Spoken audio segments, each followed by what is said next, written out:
Two reasons I've chosen this talk when I put it together. There's not a lot on signalling generally in the First World War. I don't know if any of you are war gamers or do sort of soldiering war gaming things. I always find it really frustrating that there's never a card that says you've lost communications or you've intercepted an enemy signal, because any of you ex-military will know, even if you don't want to admit it and you're not Royal Signals, no comms, no bombs. All right.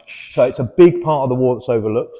And secondly, even though I'm a great war historian, I'm mildly obsessive with Gallipoli. I had 3 relatives served in the campaign. One of them's still there. Was killed at Suvla Bay with the 5th Norfolks. He lasted 2 days from landing to going straight into the attack and being killed. I've now spent longer in Gallipoli than the campaign took. I'm there 4 times this year, and it's over 70 visits with groups. All right, so I still have more questions than answers. That's why, as much as this being about the story of signalling in the Gallipoli campaign, it's as much the signaler's view of Gallipoli. So it'll give you wider context on what that campaign was about. And therefore, I need to start off with a little disclaimer, which is, I completely agree that the First World War could not have been won at Gallipoli. I completely agree that Gallipoli probably doesn't shorten the war by a single day. However, we are a maritime race. We had a small army in 1914-15. We were raising our army. We needed to project that maritime power at the same stage that London would bankroll the war. And therefore, we needed to look at solutions away from the Western Front. And there were 3 on the table. One was to land divisions at Kiel behind the Germans. And if that had occurred, it would have been all over by Christmas. We probably just had no idea who would have won, right? So that would have been a pretty drastic situation to do. The second one was to land at Salonika a couple of years early. It looks kind of sensible because certainly the Greek Prime Minister was very pro-ally.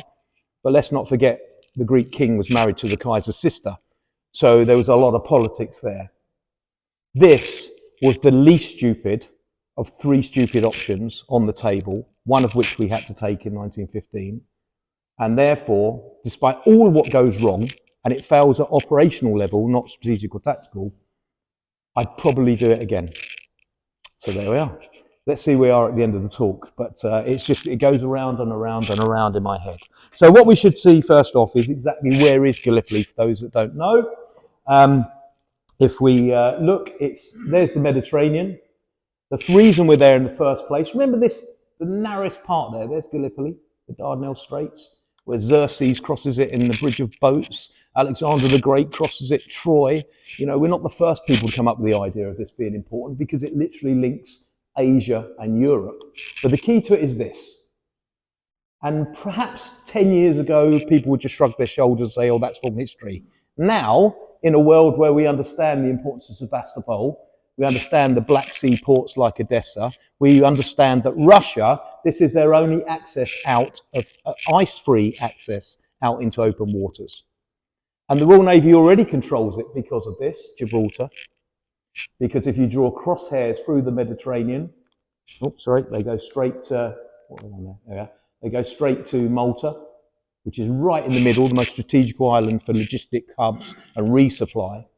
And so if we can control the entrance and we can control the exits, then we're in a good state. And we don't really rate the Ottoman Empire too much at this stage. It is a massive underestimation of our enemy.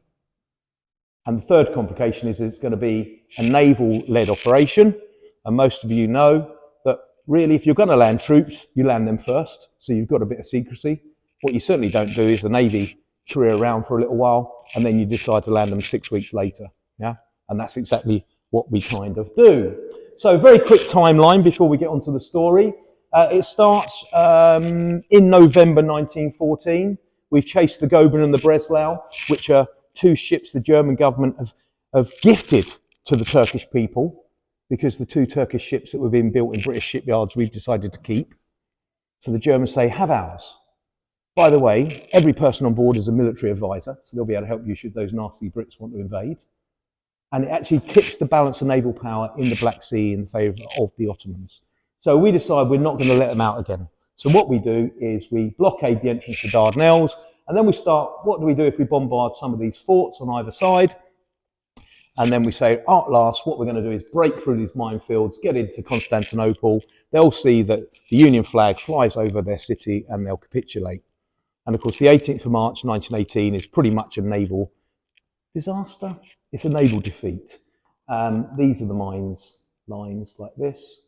All of them we can clear okay. What we can't deal with is the linear minefield that we didn't see them lay. So as we engage the inner forts and the ships start to turn, they strike these mines, and within a period of about an hour, 3 capital ships are sunk, which is enough for us to pull back and reassess our options. And we don't attack on the 19th. It's decided to land troops, and we're going to land troops around the coast at Helles here, some French at Kumkali on a diversionary attack, and the Australian Corps and New Zealand Corps, the Anzacs, going to land around here. The reason they land here is they get to this high ground, they can see the Dardanelles. There was never a scenario where we were going to land here and fight our way to Istanbul. That's not what it's about. The idea was to clear these forts, and then it's a free run in for the Navy again at Istanbul. Does that make sense? Yep, so that's what they were trying to achieve. What actually happens is the landers at Helles, landers at Anzac really don't do enough and create a small Western Front.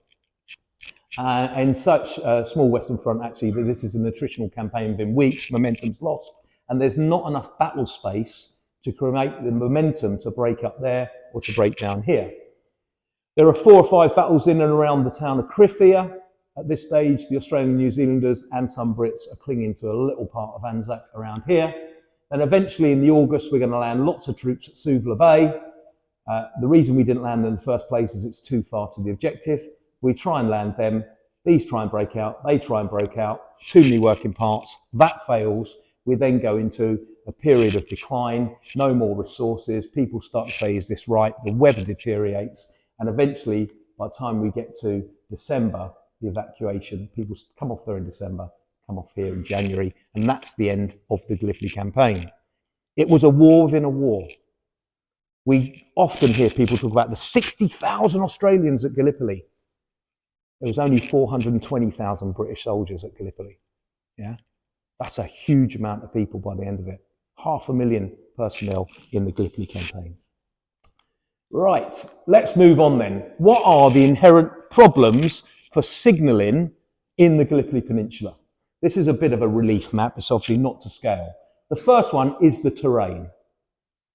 There is lots of water causes, it's sandy, so it sucks signals in, it bounces over things, it gets stuck in forests, there's high ground, there's low ground. So the terrain is entirely inappropriate. I don't think you'll ever find a member of the Royal Signal saying, everything's perfect, this is going to work.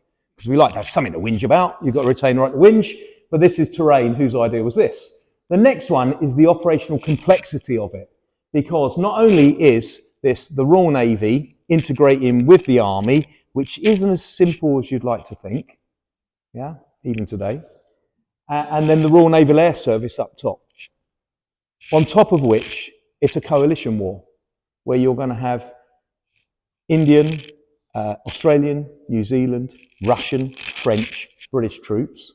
The Ottomans got the same problems, 21 languages going on the Ottoman side from various countries. We've even got Welsh out there. All right, so there's lots of things. It's a multinational force that's dealing with. And that is always a bit of a problem when it comes to communications, because a lot of you work on different systems and you tend not to tell everyone what you're all going to be doing. The technology is going to be a problem, and we'll talk about that when we get down to wirelesses in particular. The technology probably hasn't developed yet to make it as resilient as we would like it to be. And the last one is the logistics. Always about logistics. You have to bring everything by sea. So every spare radio, battery, cable, all this sort of stuff has to make its way out to Alexandria, and then Alexandria to Malta, and eventually make their way to Gallipoli. And not only the technical equipment, all right, a signaller is not just a Mark I bod out of a box. He's a specialist. You've got to get them out there as well. So whereas replacement signallers to the Western Front can often be within 2 to 3 days there, any drafts of signallers here is going to take 6 to 8 weeks to arrive. So there's the human factor, and that will come along as well. We'll look at the different types of signalling, and then we'll look through the eyes of signallers themselves while they're there. But they're the problems that you're going to be facing right from the get-go. Was there a communications plan at all? Well, the answer is yes. The nearest thing we've got to doctrine in the First World War are pamphlets. And we know that on the 25th of April 1915, everyone was issued with a pamphlet called Signals Organisation for Combined Operations. That's a lot of words that we think don't even come out to World War II, but the pamphlet existed. The idea of this pamphlet was that it linked ships, aircraft and ground forces, all via wireless, all out of the main headquarters ship, which is HMS Queen Elizabeth. We know that there were a number of problems on the day. This is a map of the helis landings here, you can see. Just keep your eye on Y Beach, because that comes into our story a little bit off the map here. The main ones we think of is this is where the Lancashire Fusiliers, Lancashire Landing, W Beach. Here at V Beach is the Dublins and the Munsters and the Hampshires coming ashore with the River Clyde. A few South Wales Warderers at S Beach, but it was never a major landing. But all of this has been controlled off the coast here by Ian Hamilton, who's on board Queen Elizabeth, giving his commands to the various people as they're landing. Now, there was clearly a few issues early doors, because the man who wrote that pamphlet was a guy called Commander Cottrell. I think it's this chap here, RMVR. And he was actually decorated on the first day. Bearing in mind he's the man in charge of communications, his citation reads, "The officer had organised the entire system of land communications, yet has personally laid and repaired cables several times under fire, and on all occasions shown zeal, tact and coolness beyond praise. When the head of comms is running around fixing wire on the beach, the plan's gone wrong," all right?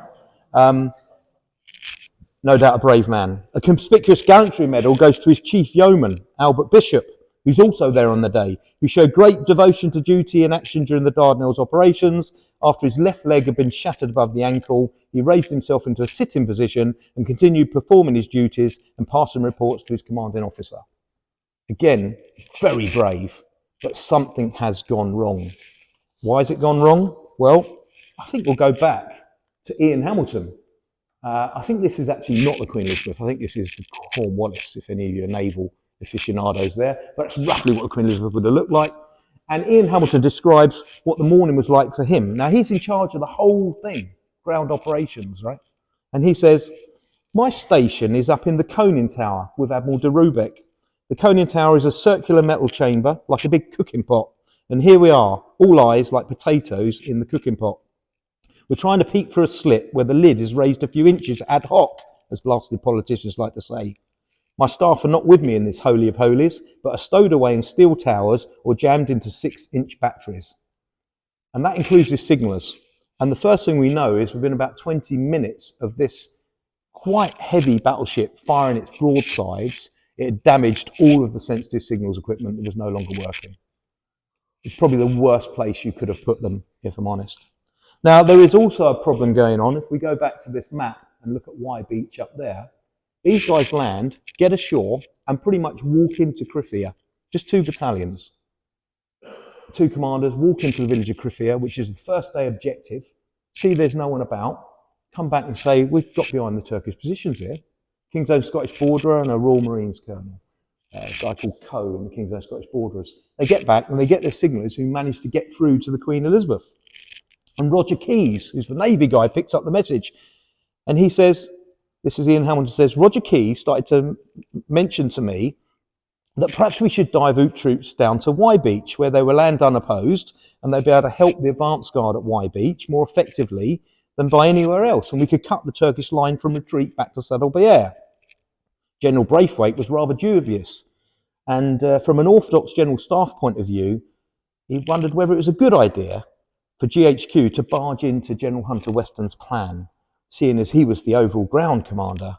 But to me, the idea seemed common sense. If it didn't suit Hunter Weston, he only had to say so. Certainly Hunter Weston was in closer touch with all these landers than I was on the Queen Elizabeth, and it was not for me to force his hand.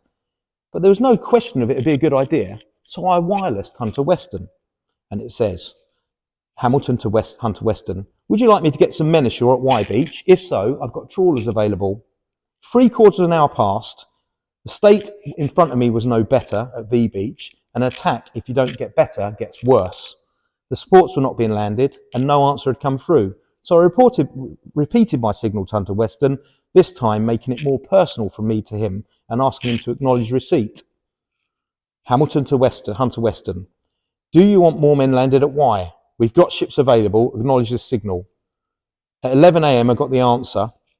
Admiral Weymouth and the principal naval officer state that to interfere with present arrangements to try and land men at Y Beach would delay disembarkation. And they never do it. It might not have changed the war. It might not have won the campaign, but it would have been another turning of a page to a different set of scenarios. And eventually we end up trying to retrieve these guys off of Y Beach after the Turks do realise they get outnumbered. And the defensive trenches they dug on the 25th of April 1915, we eventually reach in August 15 after months of attritional war to get back to where we were in the first place. So sometimes the commander's intent overrules the communication. We had the ability to speak, but we actually didn't. Let's look at the types of communications we had. Ground to air. We've done a bit of ship to shore. Let's look at ground to air communications because that's quite interesting stuff.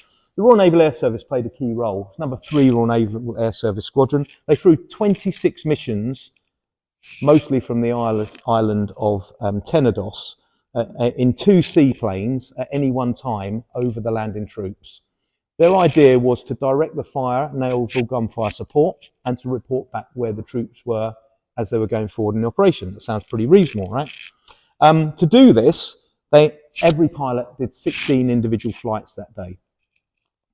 And it says the provision was made for communication of air signals that allowed messages of extreme urgency to be communicated directly to Ian Hamilton's staff.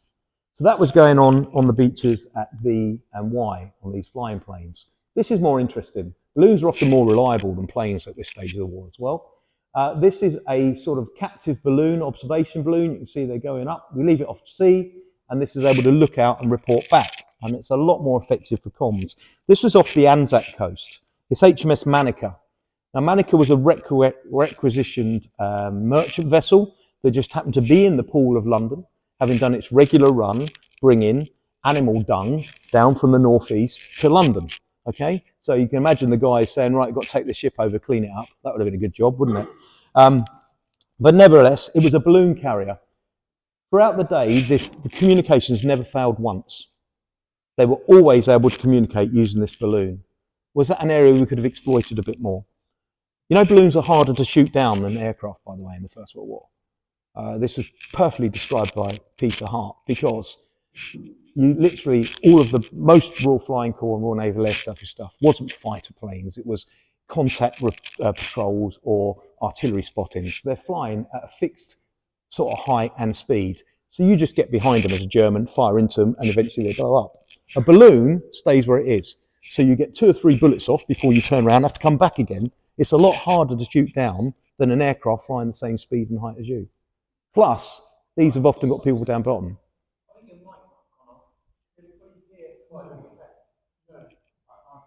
Oh, okay. Technical stoppage. Do you want me to hold that?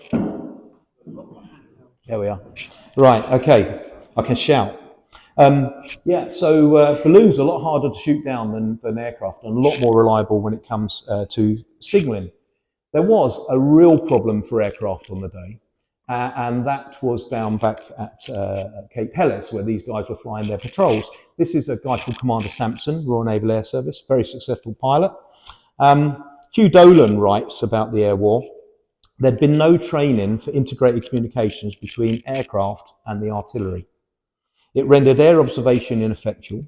Observers tapped out corrections on their Morse keys to the gunners serving the artillery, but the military receiving stations could not pick up aeroplane signals as they were on an army bandwidth and not the naval one.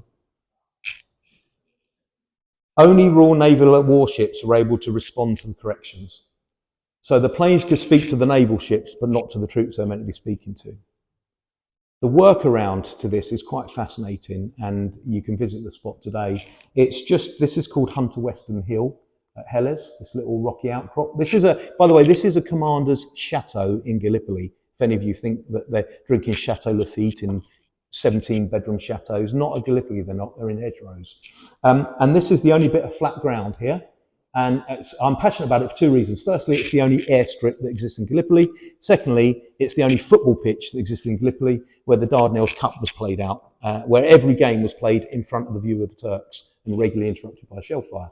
That's another talk for another day. But anyway, what Sampson and his troops got round is they realised they could see where the infantry had got to, then they would land in that field, run over to the gunners, pick up a message, take off again, fly over the ships and send that message to the ships, and then land and see if there was a new one. I mean, that's a big effort, isn't it?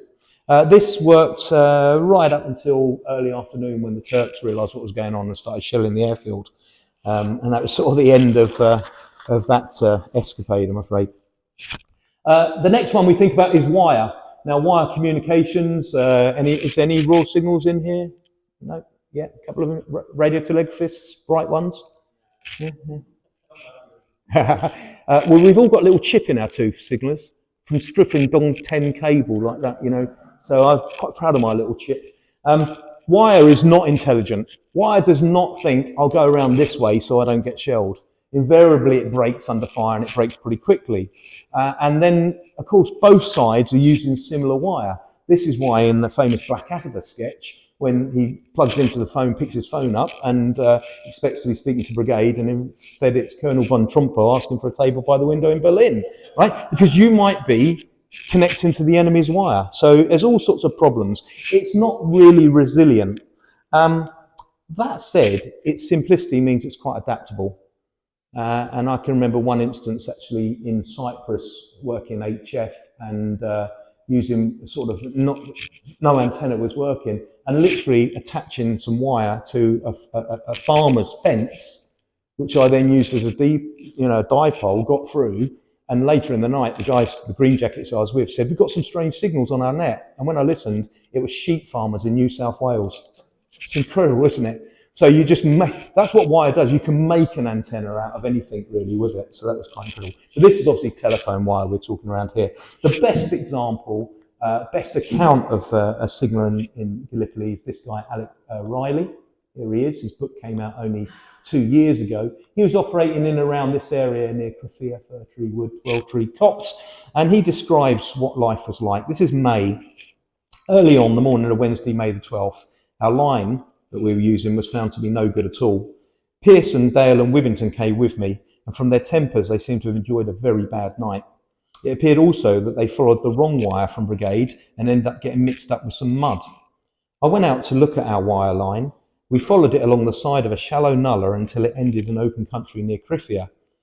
Our nullah was about 350 yards long and we called it Dead Man's Gully. Snipers were busy, so we took care of ourselves in the shallow parts. And when we'd examined 200 yards of line, we decided we'd done enough. Dead Man's Gully had been held by a battalion of the 29th Division and held with a certain amount of trouble. We found a few dead men with ground sheets thrown over them, and we discovered one body so suddenly that the surprise was unpleasant. In one place, we found it full of rifles, equipment, helmets, clothing, haversacks, forks, spoons, Bibles, prayer books, small personal possessions, and thousands of rounds of ammunition. It was a lonely and depressing place, and we were very happy to get back to our trench, particularly as the passing bullets had made us very windy. Now, one guy that was decorated for his use of wire is this chap here. This is Cyril Royston Guyton Bassett. What a great name that is, isn't it? Yeah? Bank clerk from New Zealand, who enlisted in the New Zealand Signal Corps, ends up at Gallipoli, decorated, Victoria Cross, goes on to be commissioned, and then at the end of the war goes back to his same bank clerk job in New Zealand. World War II starts, he re-enlists in the New Zealand Corps, becomes the chief signaller in the whole of the New Zealand forces. End of the Second World War, goes back to being the same bank clerk in the same branch. Quite incredible. So he was in command of a section of 5 other signallers on the 25th, 26th of April. He laid down and maintained telephone wire between brigade headquarters and the front line. Then later in August, up near Channock Bear, which is a beautiful spot, never is it a better time to visit Gallipoli. The absolute ecological disaster of the wildfires 2 years ago has exposed that battlefield like we've not seen in 100 years. So what was impassable scrub is now trench after trench after trench, rum jars, everything lying around. It's incredible now. Anyway, he manages to rush around non-stop at Chanabert under continual gunfire. He's armed with a revolver and a bayonet that he uses just to cut wire mainly. A bullet strikes his boot. 2 miles pass through the fabric of his tunic, despite him not claiming to be wounded. After the battle, all 5 signallers were put in for an award, and it was Major Arthur Templey who's decided that Bassett should be the man to be awarded the Victoria Cross. He was the only signalling Victoria Cross of the entire war. He was evacuated from Gallipoli about a week later with dysentery, and it was only when he was back in Leicester that he heard he'd been awarded the Victoria Cross. King George V presented it to him at Buckingham Palace, and Bassett always used to say about the Victoria Cross, "I reckon there must be some guardian angel looking after me, especially as one man was shot in front of me dead and another wounded just behind." He was the last Victoria Cross holder in the Gallipoli Association. He died in 1980, mid-80s, I think it was. And whenever he attended Gallipoli Association events and they talk about the Victoria Cross, he used to say, "I got a Victoria Cross, but all my mates got were wooden ones." That would be his sort of saying that he'd always use there. But a really inspirational guy, Mr. Bassett. This is one that you don't think of, visual signalling, wagging we call it. Bit of a last resort, if I'm honest. Not something you really want to do too often. Looks great on Salisbury Plain, doesn't it, in the manual? Slightly different. This is an Australian signaller up near Anzac. And you might be wearing camouflage, but the idea of signalling is your flags need to be red and yellow so people can see them, right? My hero here that I always visit at Beach Cemetery is this guy, Sidney Hall. 10th Battalion AIF, 10th Battalion were from Western Australia, a place called Morfettville. He was a signalling officer, no previous military experience, learnt on the job, and was absolute superb commander and signaller as well. It's important to remember that, I remember an old cavalryman actually once saying to me, veteran of the First World War, saying, "Listen, mate," he says, "you can get me off of a horse and I'll fight like an infantryman. Try and put an infantryman on a horse and get him to ride off, it won't end well, you know." And it's a bit the same with signallers. We do need to be able to fight like infantry when required. And certainly these infantry signals platoons were excellent at it, or signals companies excellent at it in the First World War. The chaos of the landings at Anzac meant that rather than the advanced infantry waves landing first, the signals company were the first ashore. Hall realises the objective is Pluggy's Plateau. So he says, "Right, lads, we're going to take it." And they storm the position as infantrymen, effectively, climbing up the slopes to get into a position so that the rest of the Anzacs can land behind them. He commanded his men with great gallantry. Everyone said he was just an incredible leader on the day. And he was last seen at the end of that day on a small plateau, calmly waving a set of red and yellow flags with bullets spraying dirt about his feet. He was shortly after killed. His men commented that he was always destined to either win a VC or to die in action. And he's buried in the cemetery at Beach Cemetery. This is an original photo of his grave. Now it's all lovely and modern, but a real sort of hero signaller on those initial landings. This chap, who also landed, did some amazing sketches of his time. This is Ellis Sealis of the 16th Battalion, another Australian. And he describes these 2 sketches in his notebook. We'll start with the one on the right first. It says, "It was across this exposed spot that many times I had to run dispatches. The ridge on the right where shrapnel can be seen bursting," you just see that shrapnel there, says, "was thick with snipers who had this patch so well set they rarely missed their mark. The poor chaps you see in the drawing all got caught while trying to get across. I wondered if I was to join them. Snipers created a considerable amount of dust every time I got up to signal. In fact, I think they had a real merry time. But being so sure of their mark, they became careless. Well, whatever the cause, they didn't get me. The feet above are those of a buried comrade. It is not an unusual occurrence when digging in to come in contact with a grave." So you're starting to see how, quite grim the conditions were. After that, we also look at wireless. People think, wireless? They wouldn't have had wireless? Surely they wouldn't have had wireless. Well, they did. There's 2 problems with wireless, certainly at Gallipoli. First one is not wireless technology, but battery technology. All right? It's just they're too big. They're not man portable. They have to be carried around on big wagons. So it's really hard to get a wireless up into the front line. Most of them are back at headquarters. The second one is the masts we're using for wireless, like the one behind this chap here. There's no concept of dipoles. Now, Paul, who I know is an ex-corps man like myself, we know that what we've got to try and do is I've got to get a signal to Paul without anyone else hearing it. Yeah? So it's just to you, no one else hearing it. The problem we have, these were omnidirectional antennas. So a bit like the old start of RKO movies, it's just loud and everyone can hear it. So it's not very secure. So wireless is always a bit of a problem. There are also targets. I mean, these are great photographs, aren't they, of what a signals hut would have looked like in Gallipoli. We're never short of rations, are we, Paul? You know where the biscuits are. A lot of tea to drink, you see. I actually colorised this image with AI. Sometimes it works, sometimes it doesn't, but I think that's a pretty good sort of representation of a signals hut on Lancashire Landing. And you can see the myriad of signals kit lying around, and there's your antenna and what have you. This is a particular story that I'm always interested in. If you go to Gallipoli and you go to Lancashire Landing Cemetery, you'll see a whole row of Royal Engineers signallers in a long line. And it's this incident. GHQ signal section, Second Lieutenant Woodrow writes, I regret to report the signals office was wrecked this morning at 12:30 by a shell, killing 5 and wounding 4 of our men. There are also several men unknown sheltering in the office doorway who were killed and wounded. The following is a list of our casualties. Lieutenant Warren wounded, Corporal Taylor wounded, Elliott killed, Williamson wounded, Ward wounded, Ball killed, Terrell killed, Cook killed, Wheatley killed, and Sapper Bedford killed. I recently left signal office and at the moment was outside my dugout, and seeing the officer been struck, I immediately returned. Although only a few seconds had elapsed, I found Corporal Walker had already commenced removing the wounded, and everything possible was being done for their comfort. Men were at once dispatched to the Royal Army Medical Corps for stretchers, and the office was cleared quickly. Finding that the AC was still in circuit, I informed them what had occurred and asked them to let GCHQ, as it was imperative that undamaged instruments should be removed immediately. I issued instructors to run a lead from the terminal pole to the SIG's office, fix up the instrument and inform each officer in turn what had happened. As each office came in circuit, a new lead was run and instrument was fixed as quickly as possible. In conclusion, I have to report that practically the whole of our men off duty came to the signals office immediately under the explosion and rendered valuable assistance. Perfect order was maintained throughout. Corporal Walker acted throughout with splendid presence of mind in such terrible circumstances.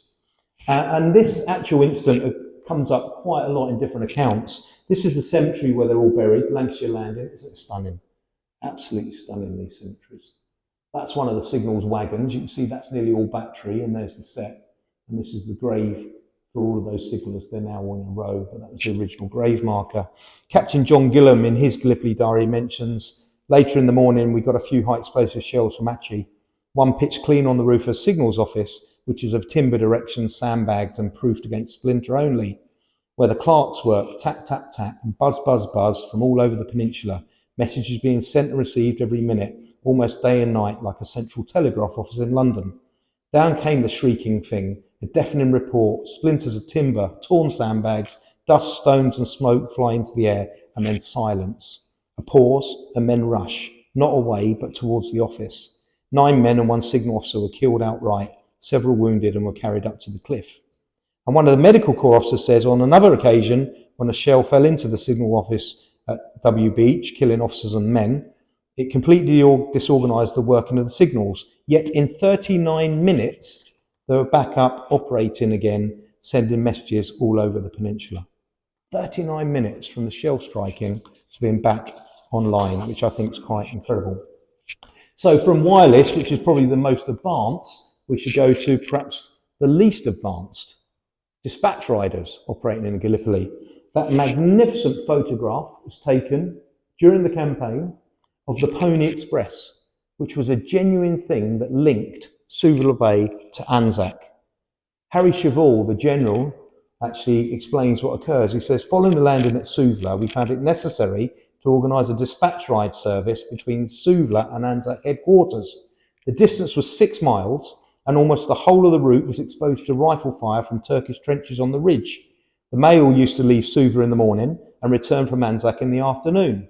It had to be done at the gallop, and the rider was fired at from the time he left the shelter of Lala Baba until he reached the communication trench at Anzac. Yet all the light horsemen, mounted New Zealand riflemen, and British cavalry and yeomanry were tumbling over one another to get the job. And fortunate indeed was considered the regiment that had to find men for the duty. The ride was one of our daily entertainments. Everyone on the left of Anzac knew the moment the mail left Suvla, for the rattle of Turkish musketry began on the extreme left and continued along the line until the rider was safely in the communication trench. Strangely enough, this went on for nearly 3 months before either a rider or his horse was hit. There was always heavy wagering whether the post would get through, and it is probable that Johnny Turk also had his bet as well. Seems incredulous, doesn't it, really? But that was again, unless there's an actual action shot, it's not staged of him riding along that road. But of course, we also had these guys here. I mean, and this is actually in the trench. These are RE, Royal Engineers Signals section that went along as dispatch riders to Gallipoli. This is a very famous photograph. Actually, this chap turns up in a more famous photograph there. This is the same guy. Looked at all the kit and everything. We can see it's the same one. This photograph's actually taken on the Isle of Imbros, just before they land at Gallipoli itself. They are all volunteers. This is the best example, I think, of a reverse POWs battalion, these guys. Because I'll tell you what happened. These all join up the army. They train themselves as motorcyclists. They become Royal Engineers dispatch riders. They are riding up and down the east-west Crafia Road and also from Pink Farm to Skew Bridge. They operate throughout the whole of the campaign. They get to choose whether they have a Douglas or a Triumph bike, and both are on display.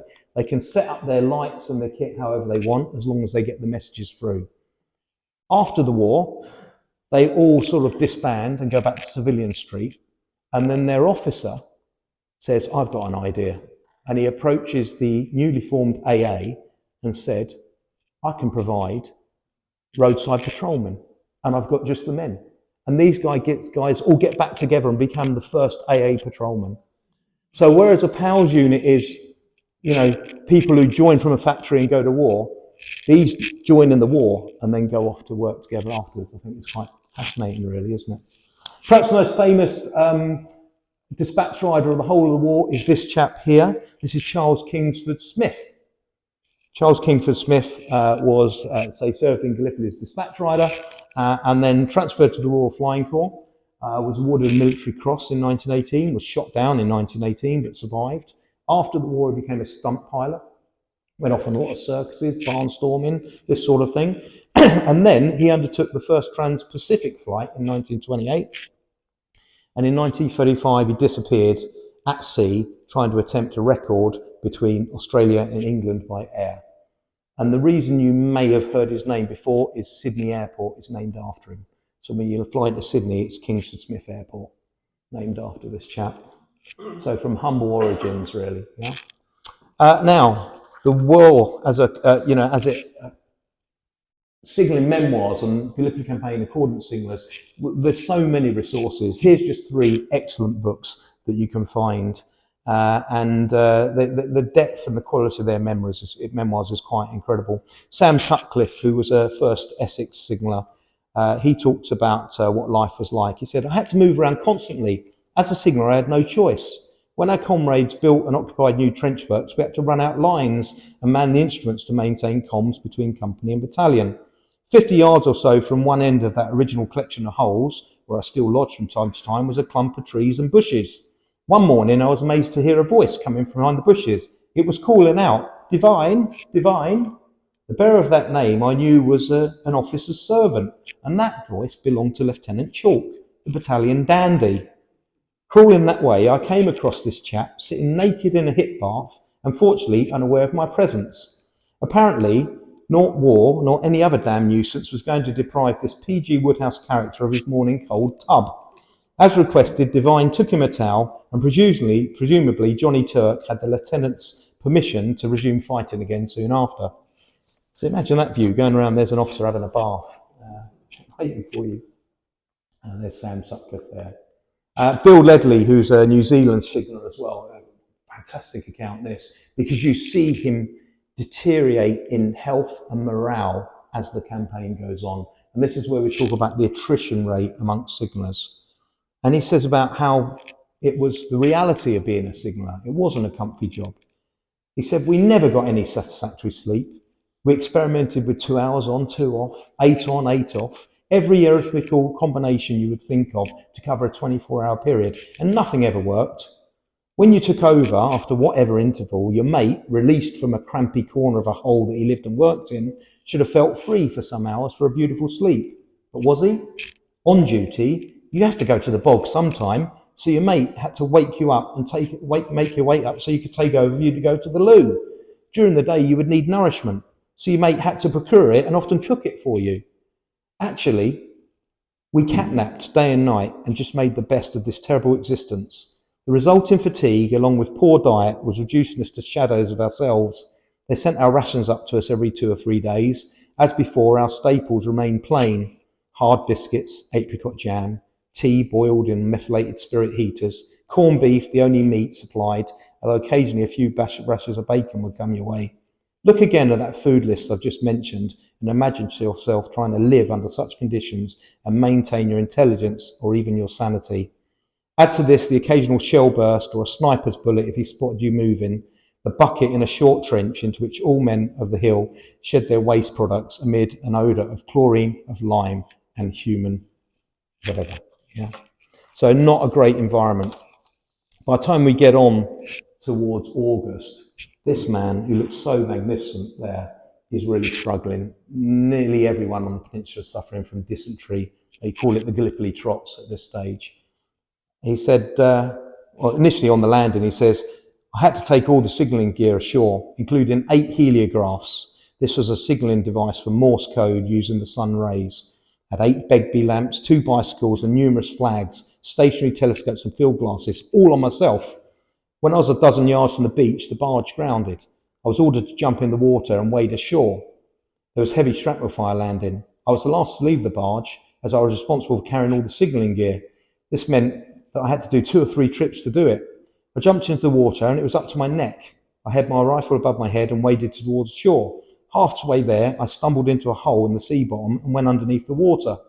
When I came up a few seconds later, I realised I was the only survivor of our group. A shell had landed. I'd lost my rifle, but I soon managed to scramble out the hole, reach the beach, and I quickly attained a rifle from a dead Australian. The Turks were now heavily shelling the beach, and we had to take cover under some rocks where our headquarters remained. By this time, hundreds of dead and wounded men were lying around, and I received word that both our signals officers had been killed. By August, it's his birthday. My birthday, and what a birthday it's been. I've not washed or shaved for a week. I'm feeling rather creepy. Turks are still holding us up, but we have to go again with them tonight. Jock Mann returned from hospital yesterday, and he and I were sitting on the parapet of our trench this afternoon having a cup of tea. He was giving me an account of what life was like in Alexandra when a Turkish sniper bullet whizzed within an inch of my ear. The next moment I saw a red spot appear on Jock's forehead, and he fell forward into my arms, shot through the brain. We got him down to the dressing station, but he was dead when he arrived there. The Turks have been shelling our trenches heavily all day, so we've got to lie low. Wells, who is probably our best telegraphist, was hit by a piece of shrapnel and taken away. It went for his knee. I got a piece in my left arm, but it wasn't serious, so I put some iodine on it and just carried on. There's only 5 signallers left now, out of the 18 who landed. Sergeant Major has been given in charge of the platoon, so I'm now in charge of all communications. A few days ago, a trawler with 150 bags of mail for us aboard capsized and sunk between here and Imbros. We watched it go down. I expect my letters and my food will have gone to the bottom of the sea. It's hot during the day, but it gets cold during the night, and we're experiencing quite a lot of difficulty in obtaining water. Rations are too plentiful. I heard today poor Jocelyn had died from his wounds on the beach. That makes just 4 of us left. Yeah, so that attrition rate amongst them is starting to kick in. But after that, we should uplift ourselves, and who always finds an uplifting story is an Australian, right? They're never serious about anything, really. This is Harold Hinkfist, 26th Battalion Signaller.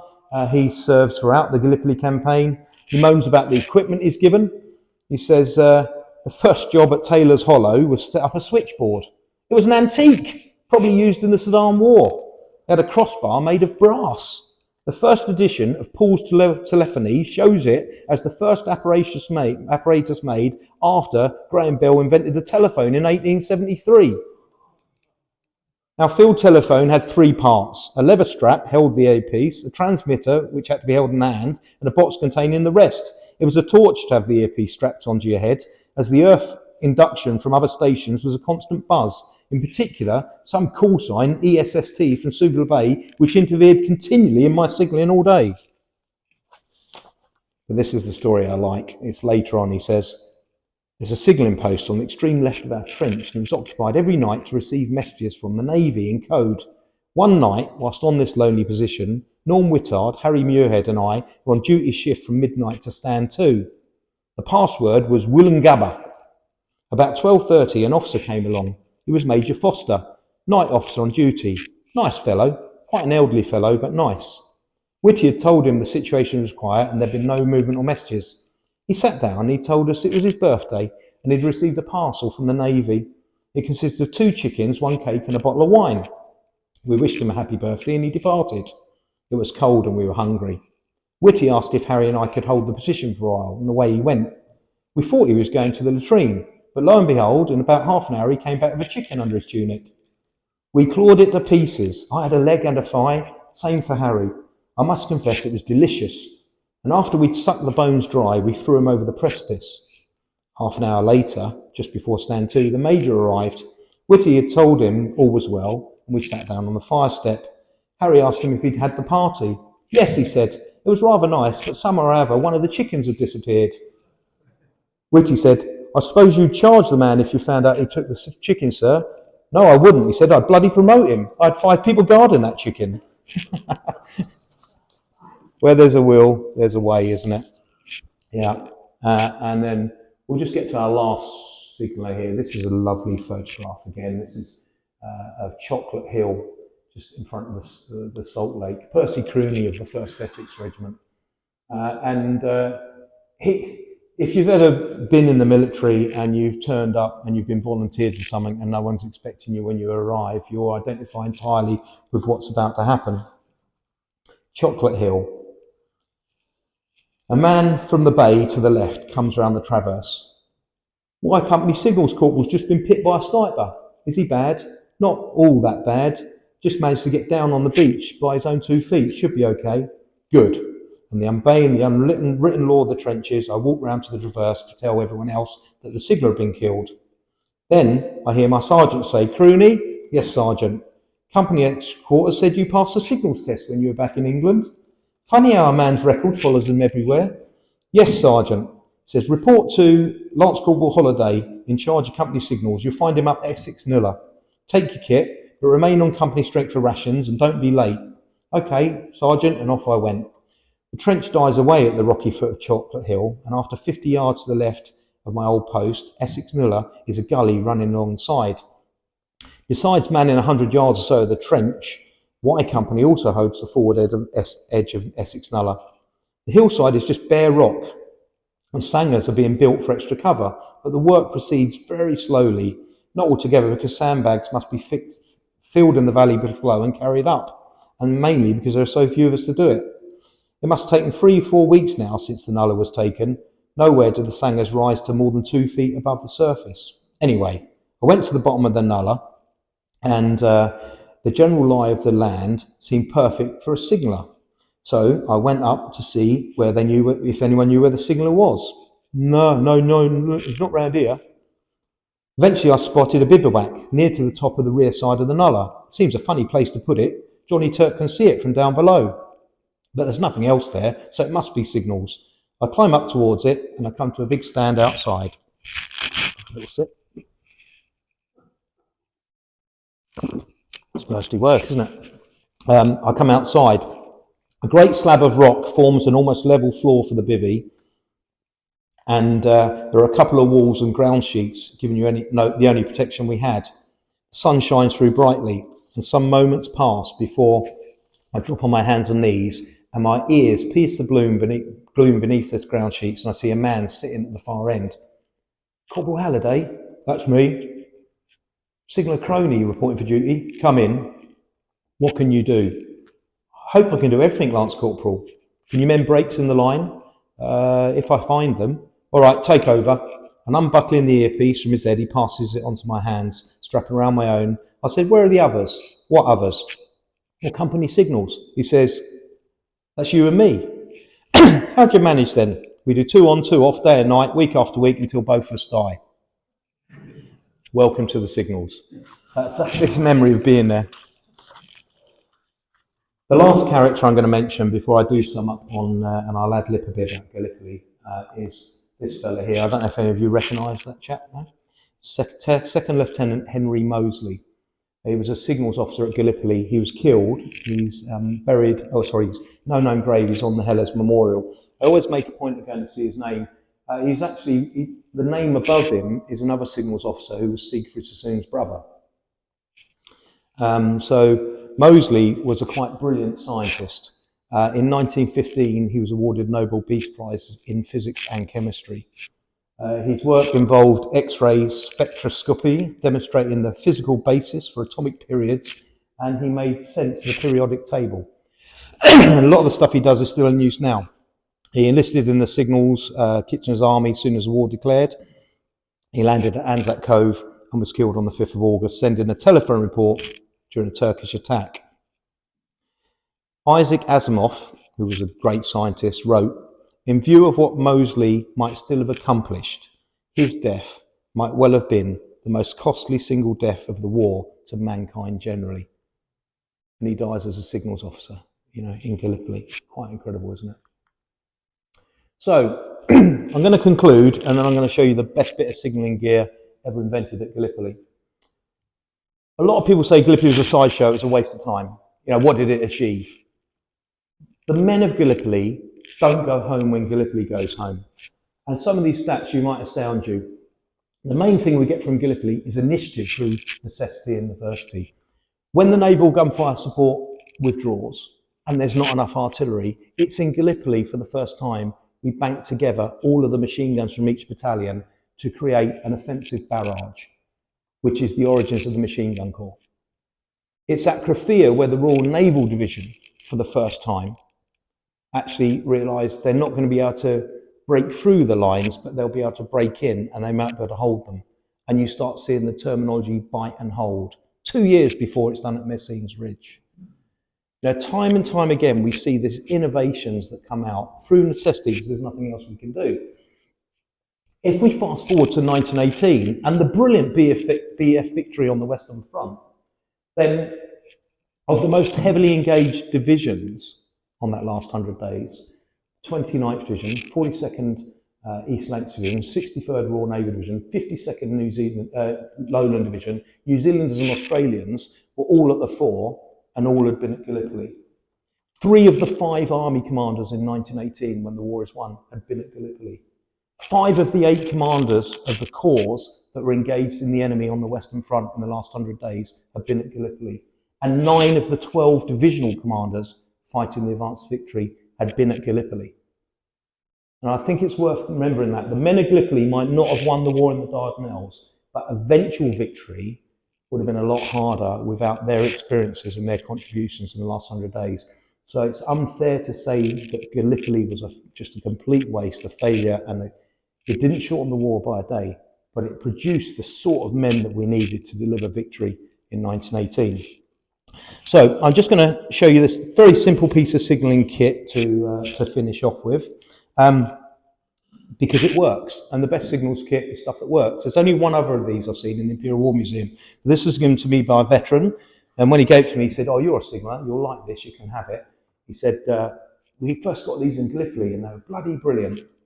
A bayonet, a sheet of canvas, that fits over the tip of the bayonet like so. That fits under, let's do it that way. That fits under here like so. And then when you lift your rifle above the trench, of course you can't see nothing there, can you? It's all camouflage. It's actually dated 1918. On the other side,